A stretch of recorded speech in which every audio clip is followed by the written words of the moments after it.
Hello நமஸ்காரம். இன்றைக்கி மடிப்பாக்கம் சுந்தரி மாமியாத்துக்கு சேனலில் பால்கோவா தான் செய்ய போகிறோம். இது எல்லா குழந்தைகளுக்குமே ரொம்ப பிடிக்கும். குழந்தைலேருந்து பெரியவா வரையிலும் எல்லாருக்குமே பிடிச்ச ஸ்வீட்டுன்னா இது பால்கோவா தான். பால் திரட்டி பால்னு சொல்லுவா, பால்கோவான்னு சொல்லலாம்.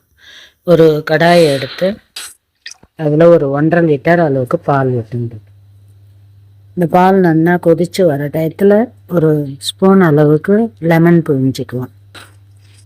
லெமன் புழிஞ்சு செய்யறது இந்த பால் நல்லா திரிஞ்சு திரியாக கிடைக்கும். இந்த பால்கோவா சாப்பிட்றதுக்கு நல்ல டேஸ்ட்டாக இருக்கும். ரொம்பவும் லெமன் புழியக்கூடாது, ஒரே புளிப்பாக ஆகிடும். அதனால் ஒரு ஸ்பூன் அளவுக்கு லெமன் ஜூஸ் விட்டால் போதும். 2 பொருளை வச்சு இந்த ஸ்வீட்டு பண்ணிடலாம். அடுப்பை சிம்மில் வச்சுட்டு பாலை நல்லா சுண்ட வைக்கணும். அது ஒரு வேலை தான். அப்பப்போ கலரி விட்டுட்டே இருக்கணும்.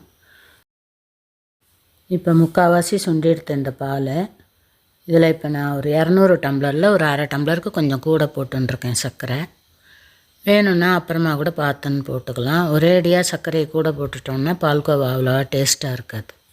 ஒரே சர்க்கரையாக இருக்கும். அந்த அளவுக்கு அப்படி சர்க்கரை இருந்தால் நல்லா இருக்காது. சர்க்கரையை போட்டு நல்லா கலந்து விட்டுட்டு மறுபடியும் அடுப்பை சிம்லேயே வச்சுட்டு பாலை நல்லா சுண்ட வச்சுக்கலாம். இந்த சைடுலலாம் கொஞ்சம் பால் பொங்கி இதாக ஒட்டின்னு இருக்கும். அது எல்லாத்தையும் கொஞ்சம் அப்பப்போ ஸ்பூனால் எடுத்து இந்த பால்லையே சேர்த்துடணும். இல்லாட்டா இந்த வானலில் ஒட்டின்ட்டு பாதிக்கு மேலே வேஸ்ட்டாக போயிடும். கொஞ்சம் அடி கனமான பாத்திரமாக வச்சுக்கோங்க. எனக்கு வேறு இங்கே ஒரு வாகா பாத்திரம் இல்லாதனால நான் நான்ஸ்டிக்கில் வச்சுருக்கேன். அப்படியுமே ஒரு நிமிஷம் கலராத விட்டுட்டோன்னாக்கா லைட்டாக அடியில் செவந்து போய்டுறது. இதில் தெரியறதுன்னு நினைக்கிறேன், மேலாக கொஞ்சம் கொஞ்சம் செவந்து இருக்கிறது.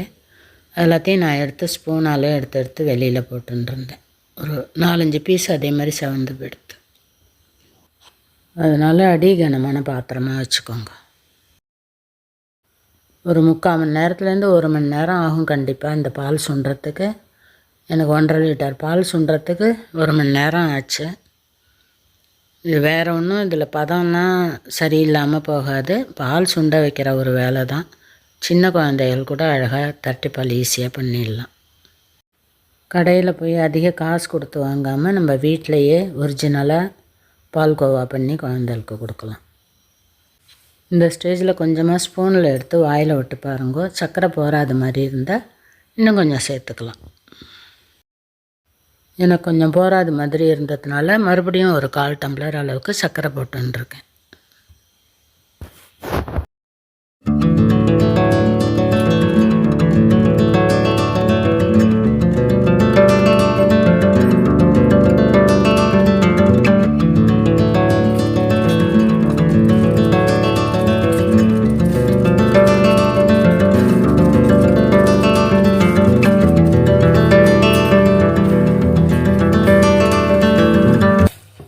இப்போ நல்லா பால் சுண்டி திரண்டு வந்துடுத்து. இந்த ஸ்டேஜில் ஒரு 4 ஏலக்காய் எடுத்து தோலை உரிச்சிட்டு பொடி பண்ணி போட்டுக்கலாம்.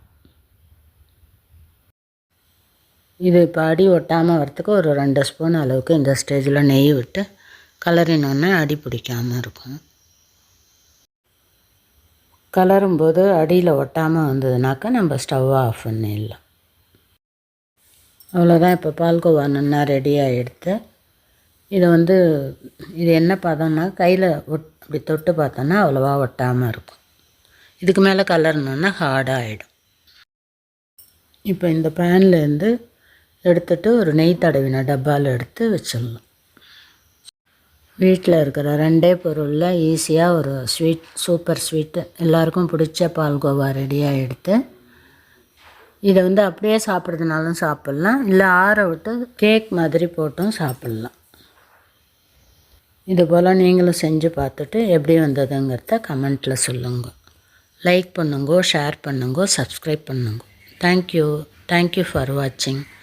நெக்ஸ்ட் வீடியோவில் பார்க்கலாம்.